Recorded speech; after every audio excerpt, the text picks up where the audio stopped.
over in Howard County. So I was asked to come over and give this regulatory topic for you guys today. So today we're going to talk about some of the legislative changes that have happened in the past year and a half, the storage and containment of bulk pesticides, direct supervision of non-certified applicators using restricted use pesticides, then again for general use pesticides, some of your record keeping and things like that, dealer records, drones, and clean sweep. So how many of you have heard this topic before already this year or been to a PARP this year? Raise your hands high so I can see. Okay, nothing's really changed, so if you can kind of tune me out if you really want to. So, but anyway, so effective July 1st of 2024, a lot of the regulatory or the rules and laws around pesticides have changed. No longer do we have the stricter state laws than what the federal laws are. Everything has reverted back to the federal laws. So that was effective as in July 1st, 2024. So, like I said, the state laws were replaced with the more lenient federal rules. So a lot of those state rules and laws were already there in place because something had happened, and that's why they were written. Now they're kind of done away with and back to the federal laws anyway. So, so storage and containment of bulk pesticides. These are the laws that were affected here. So direct supervision of non-certified applicators using restricted use pesticides. We'll get into that just a little bit. And the worker protection standard. How many of you attended a PARP class last year and heard the right worker protection standard? So those are not going away either. So if you sat through last year's regulatory topic, you may want to refresh on those because those are not going away at all. So previously in the Indiana rule, the bulk containers were defined as anything greater than 55-gallon capacity. So, and then that previously applied to all bulk containers, so all the mini bulks, all of those and everything like that. So that used to have a secondary containment, dikes, and everything like that. So they were replaced with the less stringent federal rule. So you can go see what the federal rule is there if you're really interested in that. But anything over 55 used to be, now it's not. So basically all the previous requirements remain except for the new dikes and mixed load pad requirements apply to only tanks capable of holding over 500 gallons. That's any combination of tanks in tandem capable of holding over 500. So if you've got two 250s, it qualifies as one tank that are tied together, or two 250s that are tied together, that counts as one tank. So, but if they're split and different shutoff valves and everything like that, it's two different tanks. So anything over 4,000 pounds of greater of dry storage and your ag pesticides are no longer included. Except for the refilling establishments, commercial applicator locations, and your custom blend locations as well. All right, so the new requirements also include that you do a monthly inspection of those dikes and pads if you have them, and then if you find something, you have to initiate those repairs within the same day. You can't wait 2 or 3 days in order to work it into the schedule. It's got to start now. And then you have to keep those records of your inspection or repairs for 3 years after they're done as well. All right, so the direct supervision applies to restricted use pesticide only now. So before July 1st, 2024, everybody in the state was being pushed towards getting an applicator's license of some sort, either an RT, PARP, Category 1, whatever license. Now it's not that way. So your applicator does still have to be 18 years of age or older, but if something happens to, let's just say you hire your nephew who's 18 years old, just out of high school looking for a job, and you turn him loose in your sprayer and he goes out and sprays the wrong field. What happens then? He doesn't have a license, anything like that. It comes back on your license is what ends up happening. So, because you were the supervisor in that case, you would get the punishment, you would get the fine, you would get everything like that, not your nephew who's just straight out of high school or anything like that. So, once again, it is the supervisor's responsibility to maintain that there is compliance there. So anything with a restricted use pesticide includes application, mixing or loading, the storage, transportation, disposal of pesticides, and the pesticide containers as well. When you have a case of using a non-certified applicator, or you being a supervisor, you have to have been, or the applicator has to have been trained in the WPS or the Worker Protection Standard. The PARP, the regulatory from last year, has to have been done within 12 months, has been trained within the last 12 months on specific equipment use, has continuous access to the label. So either take a picture of it with your phone, have a copy of it in the cab, something where they can readily access it and get to it easily. Has all the proper protection that is required by the label, and has product-specific and site-specific directions for the place that they're applying. The equipment has been determined to be operating properly. You should do a daily inspection on that to make sure that that's being done. And they also have immediate communication with the supervisor. So that can be a direct phone, a cell phone, radio, anything where they can just pick up and say, hey, I need you over here at field XYZ, and you come right away. And if the supervisor is not physically present, or the supervisor, if the labor requires it, the supervisor being there, you need to be there. So basically, it reverts back to what does the label say. So read the label. The label is the law. Some of your site, there's a list of some of your site specifics. So, if there's a wellhead somewhere, they need to know about that, what the buffers are, how far back they should stay from lines, any sensitive neighbors. Nobody's working with sensitive neighbors, are you? Usually I get a little chuckle with that one, but there it is. Thank you. Thank you for hearing me. So, but restrictions, anything that applicator would need to know in order to spray the best that they can with that particular site. So, so for non-certified applicators, once again, the WPS ag training can be used for that. And what you need to do is keep their name and signature that they actually took the training, the dates that you provided the training, who actually provided it for you, or if you did it, or what you did in order to give it to them, and what training it actually was. Now, for general use pesticides, who knows what the difference between general use and restricted use is? Anybody want to tell me? Okay. So restricted use pesticide is anything that you have to have your license in order to purchase. General use pesticides are anything you can go to any box store, Lowe's, Menards, Home Depot, any of those, purchase right off the shelf and use. You don't have to show a license in order to use them. So that's the main difference between the two. But for use of general use pesticides for hire, here's the key, for hire. You must be at least 18 years old, must be a certified applicator or a registered technician. Certified applicator must pass all those tests there, or any combination of, and complete at least, or our team must complete at least one of the following trainings. So the core training, which is probably what a lot of you sat through and took, in-person RT training, an e-learning course, or the Worker Protection Standard as well. The difference is the RT can start work immediately after the training if you send the email saying, hey, this person took the training on such and such date, and you send that email to that listserv there. And then you also have to submit the application and the fee in order to make them fully compliant and legal. No longer any supervision is required for general use pesticides for the RTs. The all enforcement, once again, goes back to the applicator.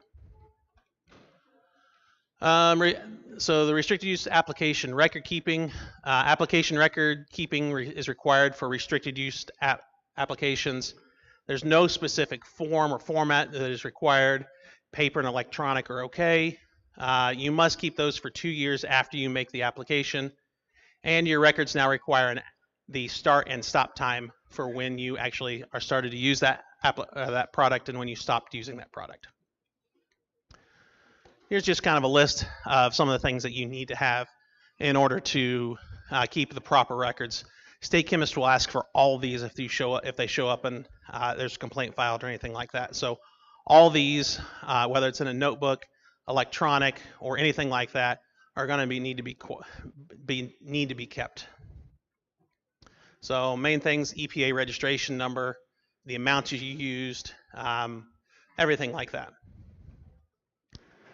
If you're using general use pesticides, there's no need to be keeping records at all for those.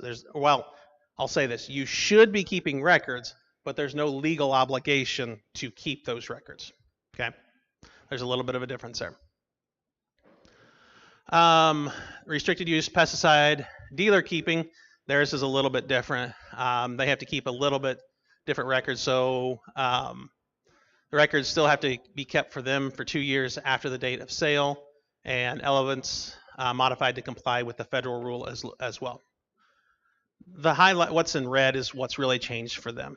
So if you go to buy, your standard glyphosate that you get every year, and they start asking, well, what's your license number? And they may not have asked that before. They've legally now got to keep that to make sure that you are purchasing the correct things as well. And in emergency, basically anything in red is what's changed for what they have to change.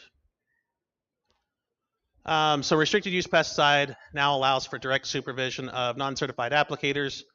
Now it's more detailed. The worker protection standard can be used as a training now. Bulk containment is required for anything over 500 gallons. RT training for general use pesticide has multiple options, and no more required record keeping for general use applications, just the restricted use pesticides. And then the restricted use sales require a few more extra things as well. So anybody flying drones in here? A couple of you?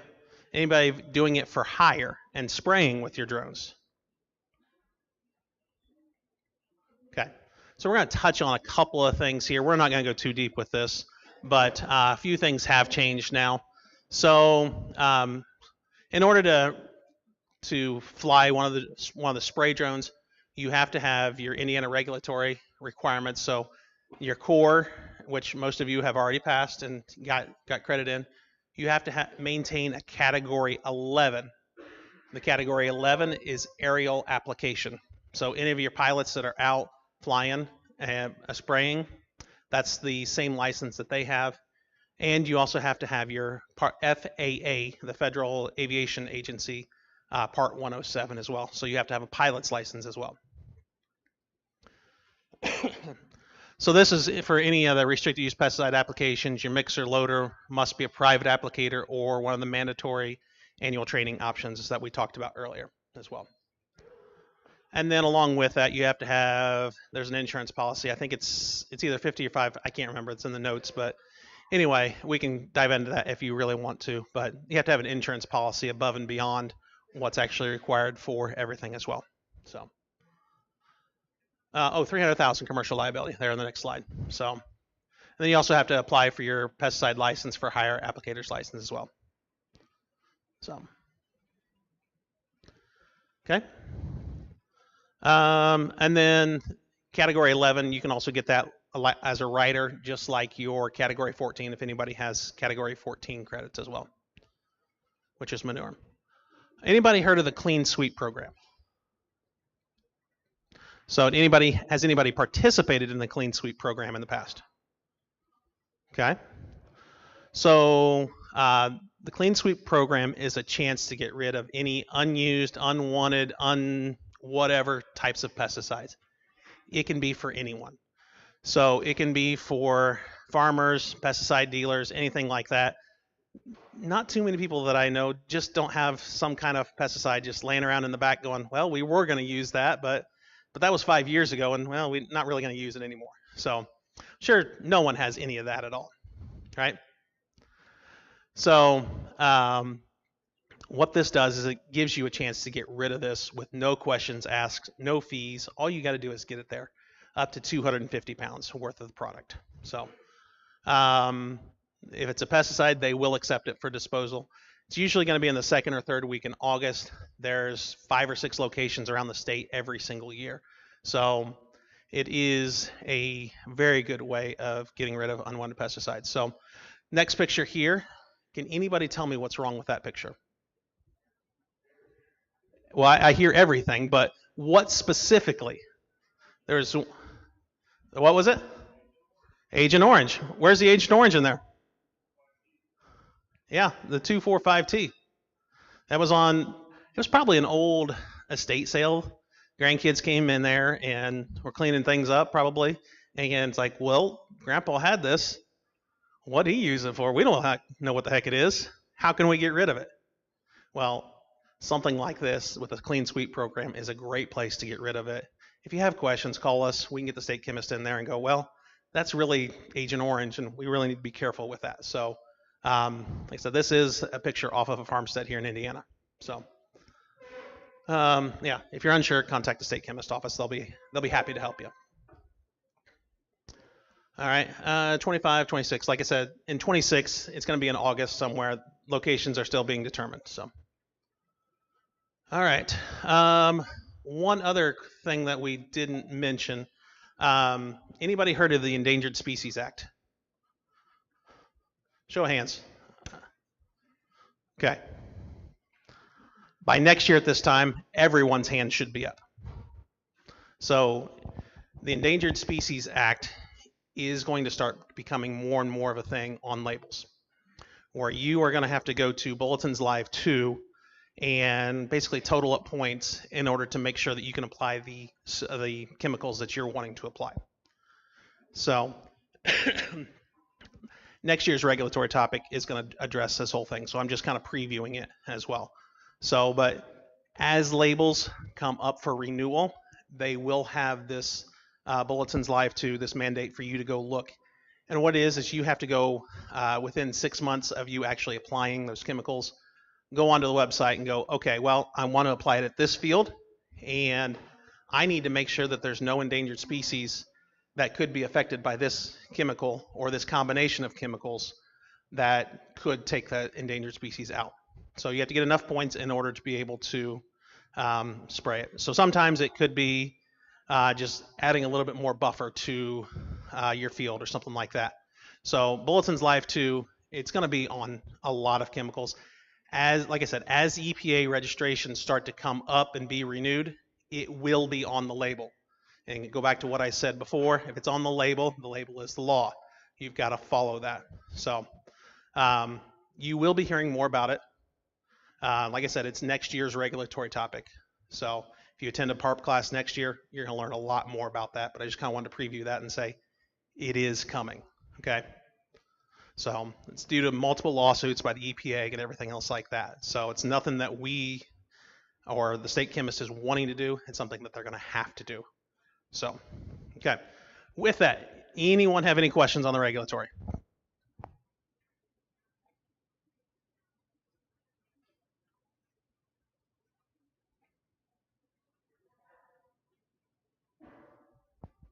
All right, seeing none, we'll go ahead and turn it over to Ty here. So.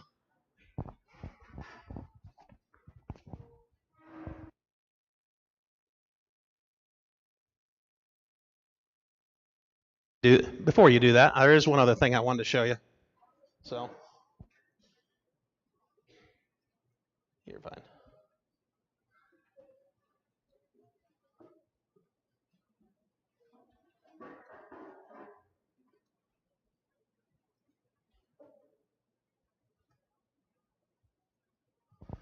So, some of you should have got a postcard in the mail or a flyer in the mail with this information on it. So it is a program or a conference that I'm helping to put on January the 27th in Kokomo and January the 28th in Bloomington, Indiana. It's a program called Farm Shield. So it's more than a conference. It's commitment to your agricultural families to build resilience and plan for this secure future. So what we're going to do is we're going to meet at the Brookstone or the venue by Brookstone in Kokomo on the morning of the 27th. We're going to have Jolene Brown. Anybody heard Jolene Brown speak before? Yeah, she's a very good speaker. She's going to be our keynote speaker for the day. She's going to be talking on There Is a Better Way, Navigating Succession and Transition of Your Family Business. I had a chance to preview her video that she's giving for this conference, one of those social media kind of blurbs, and she's even funny in that. So compared to getting rid of some of the family members like the old cow that you just want to get rid of, but you can't. So just really, really, really good. So, but anyway, we're going to have breakout sessions addressing estate and succession planning, managing your financial responsibility, addressing some family conflict, and preparing for the unexpected as well. So you're going to have a chance to attend 2 of those, and really just some really good information there. And then what I really like about the conference is you're going to have the opportunity for one-on-one. Say you need help with estate and succession planning. You're going to have the opportunity at no charge to you to have one-on-one consultations to start that process and go, hey, here's where we're at. Here's where we think we want to go. How can we get there? Kind of help you lay out that roadmap to get where you think you want to go. Kind of get you going in that right direction. The same thing with managing financial responsibility, addressing family conflict, and preparing for the unexpected as well. So $40 is pretty cheap. We will have an actual lawyer with the estate and succession planning. So if nothing else, $40 gets you some cheap legal advice. It's a good lawyer too. He's from Indianapolis, so he's worked with us in the past. So, yeah, I highly encourage you to take that in. And if you have any questions, come see me. I'd be happy to answer. So with that, thank you. Well, thank you for that. I'm glad I didn't have to do that part. So, Hannah, you want to get this queued up if you would. So my name is Ty Brown. I'm one of the partners here in the farming operation, and I'm the 6th generation on this farm. The next generation, the 7th, is here already. Joined the farm a year and a half ago. My wife and I are the owners of the dealership here, Drago, Indiana. We did this last year. This PARP. It's a good time a year. As you see, we're short 2 points, and this is a presentation where we're nothing on sales whatsoever. And I guess as a farmer, I'm being a little bit selfish here from the standpoint of bringing in Russell Hedrick, a farmer from North Carolina who I have a lot of respect for, and I think you'll find what he has to say pretty interesting. So the original topic that we were going to have was Fred Whitford was going to come in like he did last year, and those of you that know Fred know that he'll keep you on your toes and make sure you don't fall asleep. But Fred's wife, I think, fell and broke her hip. And so he needed to cut back on his speaking schedule. So we already had that approved, and it was on strapping down a load and some other things. And we already had that approved through Purdue, and then we had to kind of pivot, and there was no way you wanted me to give advice on how to strap down a load among his other things that Fred Whitford would cover. So not knowing who the speaker would be, I went ahead and got the topic figured out, and then a speaker was able to come in then here afterwards. So that's why we are where we are today on this. So those of you that were here last year know that I spoke a little bit in the afternoon part about what we were doing with the Green Lightning. I'm going to talk about this for about 4 or 5 minutes, just because I'm sure some of you are wanting to know what we found out, and then to other of you here, you probably don't even know what it is. So what it was claimed to do was to take atmospheric N and put it in the water, and then you could spray it on the crop and get nitrogen from it, or side dress it on. And I told you last year at this meeting, our comfort level with it at the time was using it as a carrier for foliars, either herbicide, but not there yet in terms of nitrogen. The way we used it this year was the same way that we used it the year before, as a carrier for foliars. And continue to have good success with that. I'll say that for those of you who know what Brix reading is, which will give you an indicator of how well, it's the sugar content in the plant, and it gives you an indicator of how well that the foliar worked. And so using that as an indicator, it did increase the Brix reading, which is something that my father had me doing back in the 80s. We'd take a refractometer out there and squeeze the juices out of the plant. the higher the Brix reading, the more, the more resistant it is to disease and insects. So from a nitrogen standpoint, we used it in the plot out here, acre and a half. One area where we had a base rate of 400 pound of ammonium sulfate on, which got us roughly 80 units of nitrogen. Where we Y dropped on 45 gallon of the Green Lightning, no additional 28. The yield was the exact same as where we put on the full rate of 28. Where we foliered it just twice, I think it was 30 bushel off. We do know of people for sure that are having success with it, but what we do know for sure is that it can be a little bit inconsistent. So with that being said, that exceeds my comfort level when it comes to nitrogen on the crop.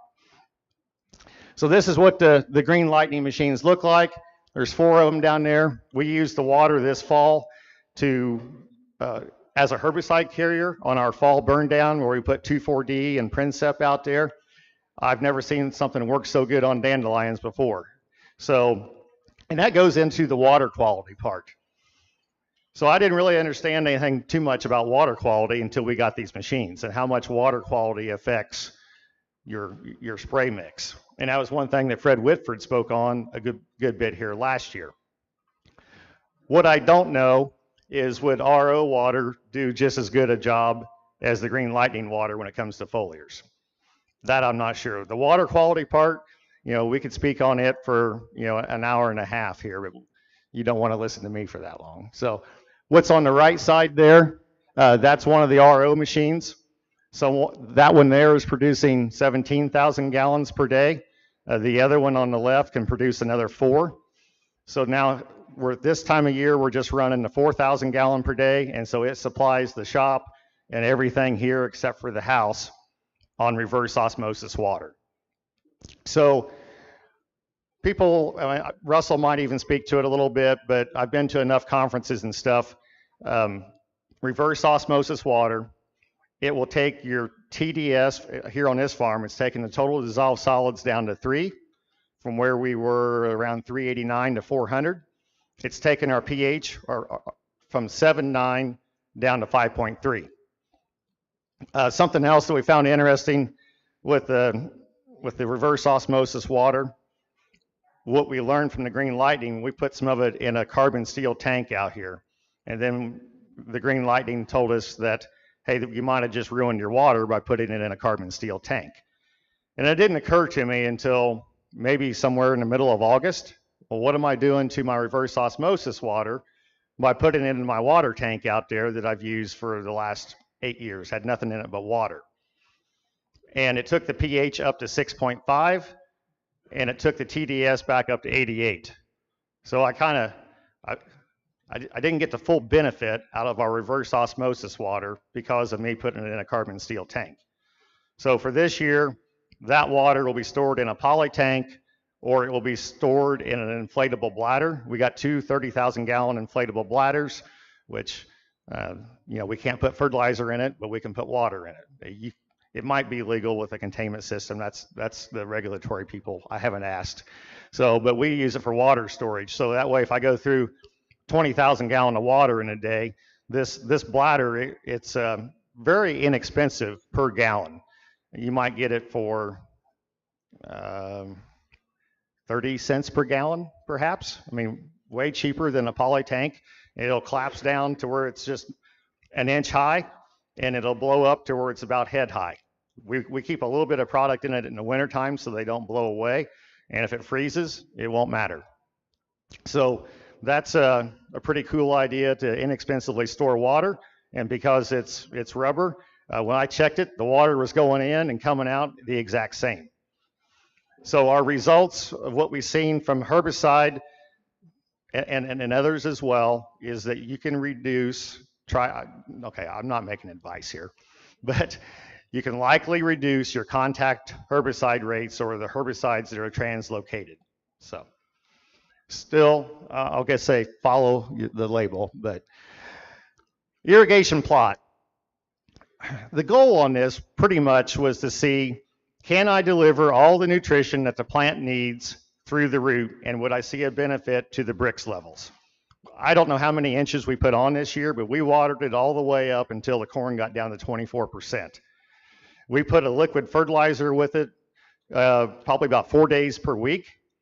But I could not get the Brix level on this corn to go up versus what wasn't irrigated, or what was, yeah, it was all the same. We were running around 6.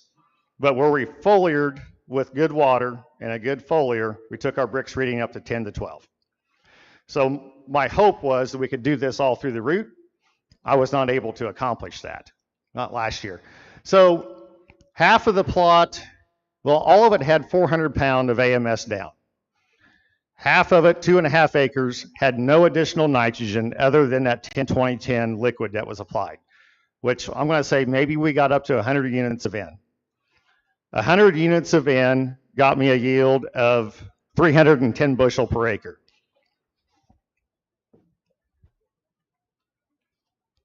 So from a nitrogen efficiency standpoint, roughly 0.3 of a pound of N to produce a bushel of corn, which is very, very good. Where we put additional 28 on the 2.5 acres right beside it, still exactly 310. We took sap analysis, we took leaf tissue analysis, and we took soil tests throughout the growing season on the irrigated corn on both sides, comparing where we had 28 and where we put a no additional in.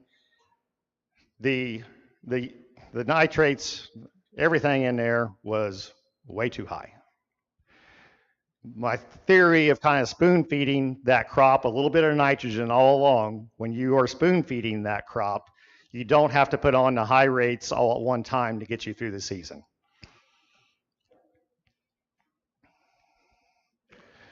So where to in 26? The green lightning water, we're going to continue to use it as a herbicide carrier. We'll continue to use it as some foliars, and we'll test it and see how the RO water works as well. Foliar, nitrogen, and nutrients. So I don't want to sound like a conspiracy theorist. So there's probably not too many people in here, and I didn't know about it either until last August, of melting down urea. So I guess it's done commonly up in Canada. They'll melt down urea. University of Manitoba even talks about it. They got information on it, and they apply it to the wheat as a foliar later on to drive the protein levels higher. Now, with that being said, and I think Russell is going to speak to this some, he's done it for a couple of years, is my understanding. You can't just go get any type of a urea and melt it down, because there's an impurity in it called biuret. If you're over 1% for sure, that is going to be a no-no. 0.5% would be better, is my understanding. When you melt down urea, it's an endothermic reaction. So that means that you really need about 140-degree water. You need to use a good clean water, and then you got to know all the math of how many, what your end product is going to be based on how much urea you put in, etc. They also do it in the United Kingdom as well.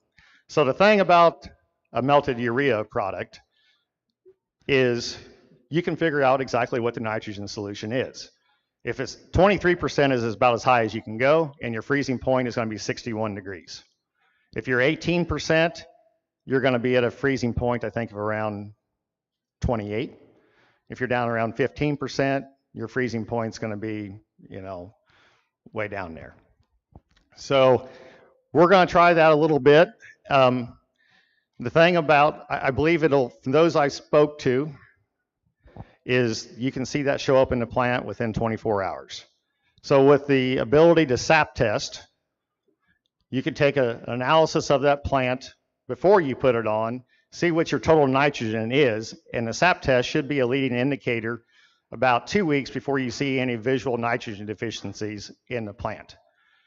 So send that off, see where you are, make your application, and then 24 hours later, take that leaf tissue again and send it back off and see if you made any difference. We're not going to just fly blind and put it on because someone said it works, and more than just someone.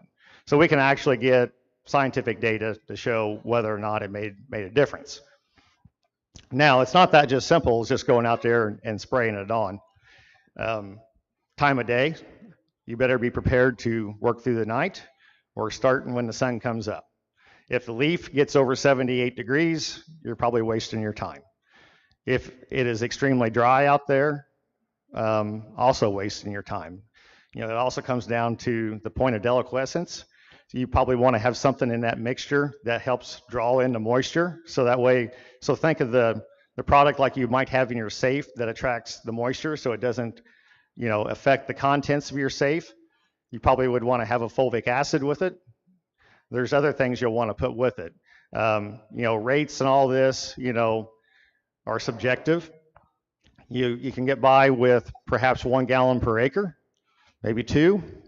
So you're kind of in the wild, wild west when you're doing this. I've heard up to 5, but diluted down with water. So if you're going to put a herbicide with it, you'd probably want to try a fulvic. If you're going to use it just by itself, maybe more of a humic.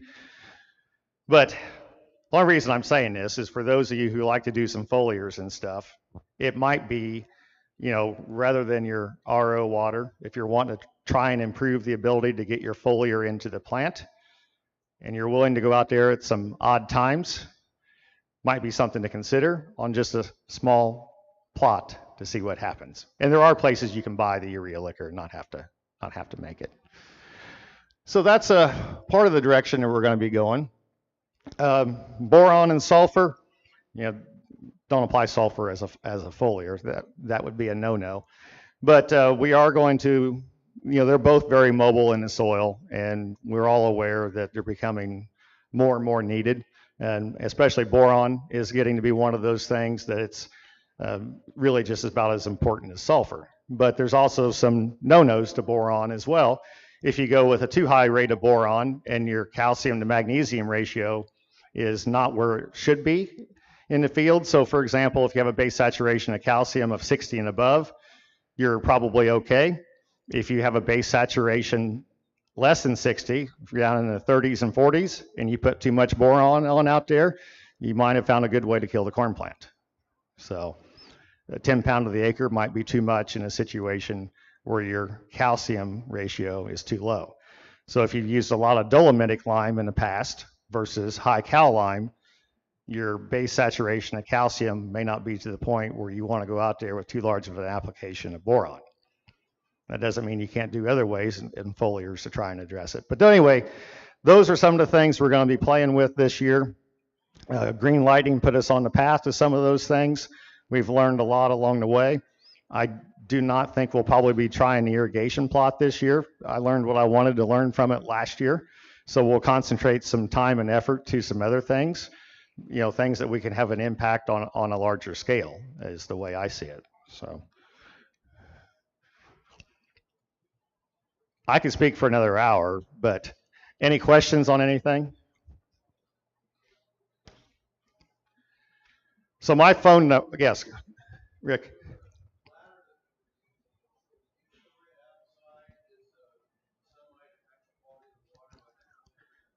So the question is, the bladder that we're using outside, it is black. It's resistant to the UV rays. So yeah, it won't affect anything.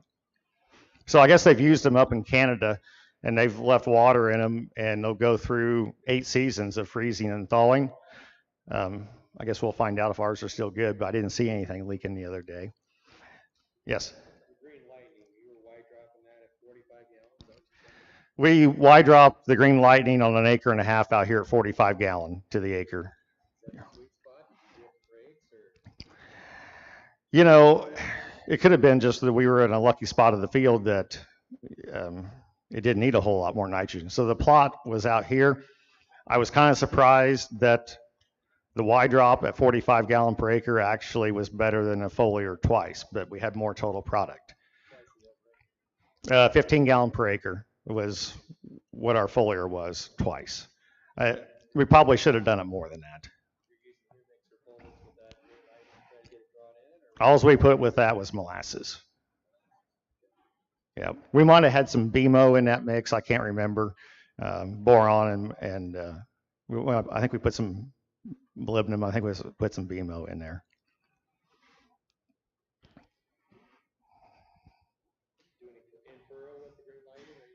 we did do all in furrow last year with the Green Lightning, I think at 4 or 5 gallon to the acre.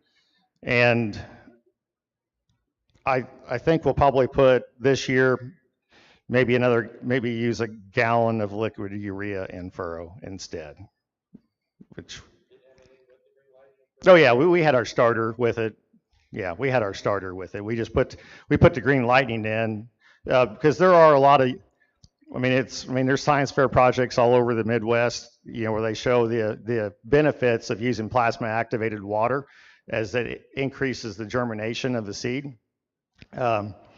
Now, someone had a contrarian point of view, which got me thinking the other day, was, it etches the seed and gets you a more rapid germination. But in a situation where the field could be damp and prone to disease, we may not want it etching the seed, that it could have a negative effect. So, that's the thing. When you're using something like this, and it's not widely tested, even, foliar nitrogen, all these things, you got to be prepared, what could you do to your crop?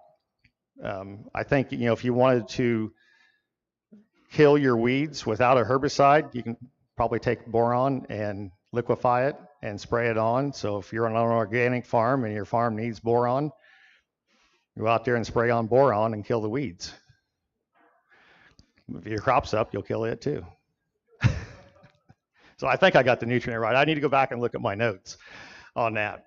But, from a certification standpoint, you would need to prove that there was an actual legitimate need for the boron out there at the time you put it on. So, anything else? So the question was, we find the Green Lightning enhancing the foliars? Yes. So whether or not that was because, so the ideal sweet spot, I think, from what I've read on foliars, the pH is going to be anywhere from like 5.3 to 6.4. So depending on what you're putting in there, what is the pH of what you're putting in there? And my Green Lightning has a pH of 4. You really ought to kind of see what your end pH is of that product mix. Same way if you were to put fungicides with it or insecticides. And that was one of the things that Fred Whitford spoke on last year, was the half-life of that product, the end product. So let me go back just a little bit to, I think it was the year 2009. Ken probably remembers this. I was foliar and fungicide on a bunch of corn because we just purchased our 4730 sprayer and we put a stilt kit on it. And so I sprayed fungicide on about everything. And we had adjuvants with it, and we had the arrested ear syndrome. And where we didn't do that out there in the field, our ears were fine. The chemical companies at the time were trying to tell me it's because of the cold weather that came in, and that's what affected my ear. But fortunately, I left checks out there in the field, and somehow the cold weather didn't affect where I didn't spray.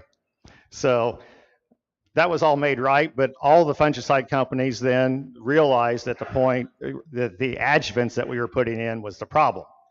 So they said, after that, they said, you don't need the adjuvants, just spray the fungicide. So for how many years did I just put the fungicide in there and no adjuvants?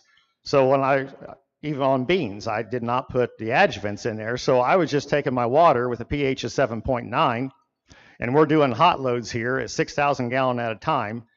And your half-life on the fungicide, and then on top of that, I was mixing it up the night before. So I couldn't have made it any worse, because, it's like, hey, let's get it mixed up at night and we're ready to go in the morning. And I probably had the efficacy of my product was probably reduced by 70% because of the pH. So with the Green Lightning water, with that low pH, I'm probably buffering that pH of the total product, which is one reason, Bex has shown this, that with drones, they're mixing up right at that moment, and then they're going to spray. So in terms of the efficacy of that foliar or what you're putting on, it's mixed right there in the moment, probably no more than 15 minutes, and then it's coming back. So that's one of the things we need to keep an eye on, is going to be the pH. Now, the acidifiers that you can put in, you're still going to have the bicarbonates and stuff in the water. And so with the Green Lightning water, we don't have all of the bicarbonates in it. The acidifiers will take care of about 70% of that, is my understanding. So I'm not standing up here as an expert. None of these ideas are original to Ty Brown. What I am speaking of is things that I've read and where I've went to and the conferences I've went to. You know, and one of the reasons for bringing Russell Hedrick in here is he's open about things that he's done. He's a corn yield champion. And, you know, to give you a little other background, I remember several years ago, I was over east of here about an hour, and I was hauling corn, and I went to the local restaurant there on State Road 13, and the owner of the John Deere store was in there, and along with a bunch of his employees. And so I said, you know, he was trying to sell me a tractor, and I said, well, you know, if you could help me be more profitable farming, such as telling me when to sell my corn, maybe I could afford your tractor. And he said, Ty, I'm the last person you want advice from. He goes, my bin's still full of corn, and I watched it go down in price by $1 per bushel. And I guess all I'm talking about is a few ideas that are maybe a little bit unique. And I do this because we have other people kind of do some of the same things. We're just trying things. And so I like to be open about what we're doing, and I'll admit some things that don't work, like with the Green Lightning thing. We didn't get the nitrogen out of it that we wanted as a foliar. My comfort level isn't there, but it led me down another path. I may be here year after year and telling you everything I've tried doesn't work. But if you don't put yourself on the edge a little bit, to the point, as Rick Clark said at a meeting, he goes, if you don't feel a little bit uncomfortable with something every year, you know, you're not going to, you know, take it to the next level. So, but it's, you know, just a matter of what is it that takes you to feel a little bit uncomfortable. You know, on the Green Lightning, for us, 1.5 acres was all I really needed to do based on some of the things I've seen. But in terms of a carrier, we used it on every acre last year as a carrier for our, and we did some of our, we use some fungicides, but we also use a lot of biologicals and just nutrition. So I'm a big believer in that. You know, I graduated from Purdue in 1996, and I believe in ahead of biologicals and all these other things, that we got to get the nutrition right in the plant first, which would include nitrogen, potassium, phosphorus, you know, and all the micros, boron, sulfur, molybdenum, nickel, silicon, all those type of things. They all play a role. Boron into, and what's going to make it easier, and I think Russell may allude to this or not, is artificial intelligence, where that's coming. So Russell is, you know, he's, him and Liz Haney are together in Soil Regen, I believe, and they got a company called AgWise, which is an artificial intelligence program, and I think it's for around 25 cents per acre. You take your leaf tissue analysis. So say you send it to Waters Lab, and this is leaf tissue, this is not sap. Take your leaf tissue. That lab then will automatically upload it to the artificial intelligence program, and they're going to come up with a recommendation as to what you should apply to your crop from a foliar to get it back on track. And that'll use a combination of Russell's recommendations, and but he's leaving up to you, I think, you know, how do you want to get the boron into the plant, or how do you want to get the molybdenum into the plant? And everybody will tell you you're going to have clean water. If you're not using clean water, and rainwater could be clean water. So there's people that do that. Pond water likely won't be clean. But so you got to have that, and the Green Lightning certainly could do that. But then it also comes down to the type of the nutrient you're putting it on. I mean, is it a chelated or is it not? And so not all things are only created equal. But one thing I've noticed about Russell is he comes up with very inexpensive recommendations as to how to get that into the plant, and it doesn't take too much to change it. So you got to have your base rate of your, you know, your fertility levels there. But if you're trying to get it to the next level, you know, the data can be somewhat subjective, but things I've seen is a foliar application of phosphorus can be 17 times more effective when applied foliar. Potassium is 8 times more effective. So when you're just trying to, and when you put on one thing, that could affect the balance of something else. So all those things are, kind of ebb and flow, I guess. And when you take your leaf tissue analysis, when you take your sap analysis and you're trying to compare, as I've been told and as we've observed, if you take it at 10 o'clock in the morning on one day and it's cloudy, and you take it another day at 10 o'clock in the morning and it's sunny and the humidity is different, all that could affect what's in the plant. So we can never assume that we've got a way of knowing it all, because Mother Nature has a way of showing us who's boss. But that's a part that interests me. By nature, my part was always an interest in agronomy. That was the way my dad was. So usually I didn't talk about these type of things, but it seems to be becoming a little bit more mainstream a little bit. So why not? So call me crazy, but anyway, I'll do my thing. Yeah.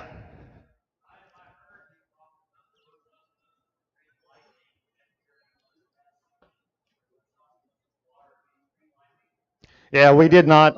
I know those who have had done tests of green lightning and reverse osmosis water. One gentleman he burnt his corn with the green lightning water, spraying it on a hotter day where it was too hot of a solution, and the yield actually went down. I mean, he had less area of the leaf to make photosynthesis. So whereas with reverse osmosis water, that wasn't the case.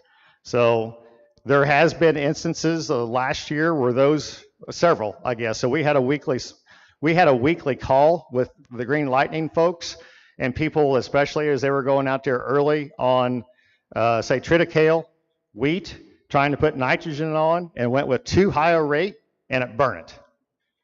So then, that was people generally thinking, well, if I'm burning it, it must actually be nitrogen in it. Maybe not, or maybe it was just the pH and the acidity of it and what it had with it. I don't know. That is, the green lightning thing is going to be a mystery that I don't have time to solve right now. I guess I'm putting my efforts into some other areas. I'll use it as a carrier for foliar within my comfort level. But where I have more of a comfort level is with something that has an analysis saying how much nitrogen is actually in it. Now, I understand what green lightning folks are talking about. All nitrate out there has salt in it, and they're accustomed to testing it from a salt standpoint. And I know that in Canada, they're having great success. I know that up in Minnesota, they're having some great success with it. But you're not going to talk to too many people in Indiana that are having great success with it.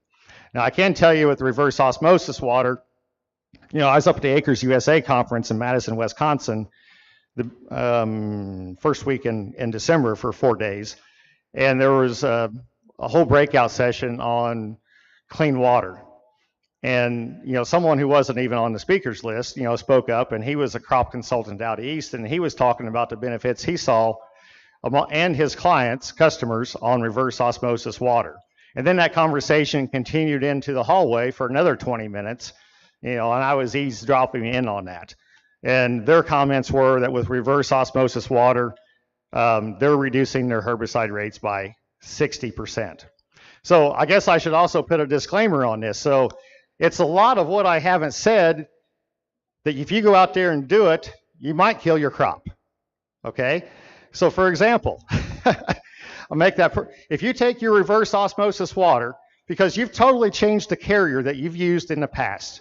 You've used water that has all these bicarbonates and everything else in it, and let's say you go out there with a corn inbred that is sensitive to something like mesotrione, Callisto. I think I got my terminology right, don't I, Ken? Okay. So we would generally maybe use 3 ounces of that in the past. I think you can go up to 6 ounces, and let's say you've got an inbred out there that's sensitive to that type of chemistry. And you're like, okay, great, I got clean water, we're going to throw 6 ounces in it, and I'm going to spray 1,000 acres of corn today. You might have just smoked 1,000 acres of corn. I have actually heard of people using Roundup along with reverse osmosis water and going out there at a full rate and actually seeing it, and making it look like it wasn't Roundup ready. So every time that we used reverse osmosis water, but keep in mind that last year we put our reverse osmosis water in a carbon steel tank, and we took our pH from 5.3 to 6.5, and we took our TDS from 3 to 88. So it wasn't pure reverse osmosis water. So what we did last year to see whether or not we were going to affect how the crop, we would go out probably on the early side 3 days ahead of time and spray 120 foot down and back at our proposed rate to see how it would do. So we did this with, say, FlexStar and Anthem Max. Well, then we found out as we kept going along later, and everything looked fine. And then we went to some beans that got a little bit younger. I tell you what, we really heated it up. They came back, but they looked like they were about dead. But I've talked to those who have used this really clean water, and especially, well, I mean, I sprayed Caprino before and turned a field white just because that inbred was a little bit sensitive to it. As one of my landlords said, he goes, I had the best looking corn in the county till you came in and sprayed it. So, it was just an inbred that was sensitive to it, and the combination was just right. So if you go to something like this, you're definitely going to have to go out there and ease into it, because now all of a sudden, my understanding is that the chemical labels are taking into account, what a typical water would be with the acidifier. So your label is saying, you got your water and you need to add your crop oil, your MSO, you need to add your ammonium sulfate, and what's the reason for the ammonium sulfate? All those particular things. So now all of a sudden you're going off label. You're off label, but you're not off label. It doesn't say anything on there about water, so you're still putting water in. So technically you're not off label, but if you were to use the reverse osmosis water and throw everything else you got in there, sure, if you're just doing the burn down, you have nothing to worry about. But if you're going out there posting your crop and you just totally changed up your water, we're going to have to try that every single time. And the bad part about that is, let's say we switch over and we just want to get right into spraying right away. We gotta wait, or we're going to have to dirty up our water, on a portion of it.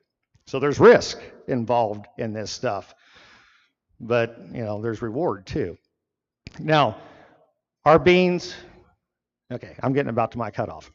So our soybeans are all non-GMO.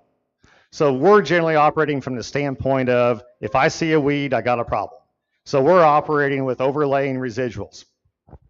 And so the reverse osmosis water really doesn't come into effect on I'm really too worried because I didn't even use FlexStar on, but just a portion of my acres. So we were just operating under the premise of we're going to apply the residuals out there. Corn, same thing. It was probably 40% non-GMO, 60% traded, but we treated it all like conventional crop, and we really weren't out there post-spraying weeds except for with some status later on.